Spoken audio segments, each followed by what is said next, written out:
د څلور وصیتونه چې دی هغه ځان سره واخله تر څو د عرفې د ورځې چې دا یو عظیمه ورځ ده د انسان په ژوند کې د دې نه فایده واخلي. اول دا ورځ چې دی د عبادت دپاره فارغه که، د دنیا د کارونو نه لږ شاته شه، ځکه دا په ټول کال کې یوه ورځ ده او بیا موږ نه پوهېږو چې را روان کال ته دا ورځ به زموږ په ژوند کې راشي که را به نه شي. نو ځان دې لپاره فارغه که او د دنیوي کارونو نه چې دی لږ وروسته شه.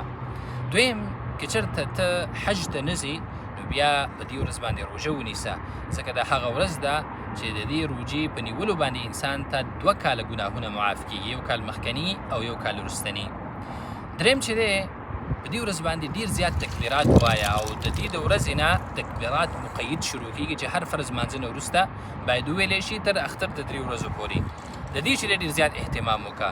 او څلورم چې دی په دې ورځ باندې ډېرې دعاګانې وغواړه، ځکه دا هغه ورځ ده چې رب العالمین د انسانانو دعاګانې قبلوي او د ډېرو انسانانو څټونه چې دی هغه د اور نه ازادوي. نو دې ورځو کې غفلت بلکل مه کوه.